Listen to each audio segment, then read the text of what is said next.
Και στην προηγούμενη συνεδρίαση και στη σημερινή διαπιστώσαμε, επαναλάβαμε βασικά, πως σε αυτή τη χώρα δεν λειτουργούν πολλοί θεσμοί.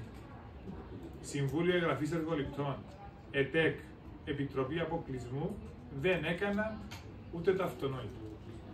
Όντως άφησαν να παρέλθει πολύς χρόνος και να θεωρείται ότι δεν μπορούν να πάρουν απόφαση σήμερα, αλλά το σημαντικότερο είναι ο τρόπος που λειτουργεί η Επιτροπή Αποκλεισμού, που στην ουσία δεν λειτουργεί.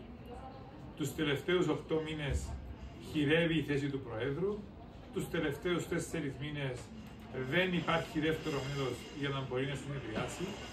Η μία απόφαση που έκδοσαν ώσπου να καταφέρουν να την δημοσιεύσουν ή τα 3 χρόνια που έπρεπε να παρέλθουν επαρήλθαν, άρα δεν είχε καμία συνέπεια ο συγκεκριμένος εργολάβος, και σε αυτό το σκηνικό καλούμαστε να δούμε τι θα πράξουμε.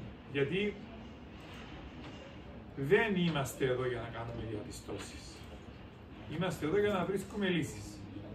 Και έχουμε πει στην Επιτροπή, στον Γενικό Λογιστή, να φέρει το νέο πλαίσιο κανονισμών για την λειτουργία της Επιτροπής Αποκλεισμού, ούτως ώστε αυτή η Επιτροπή και αποτελεσματική να είναι και άμεση να είναι, για να μπορεί όντως να έχει ισχύ αυτό το ζήτημα με τους αποκλεισμούς. Και ξέρετε, στην δική μου αντίληψη, όταν ένα πρόσωπο, φυσικό ή νομικό, καταγράφεται σε μια απόφαση δικαστηρίου, δεν χρειάζεται επόμενη μέρα για να βγάλεις απόφαση αποκλεισμού αυτού του προσώπου από τις δημόσιες προσφορές. Πώς να το κάνουμε, πόσο πιο απλά να το πούμε.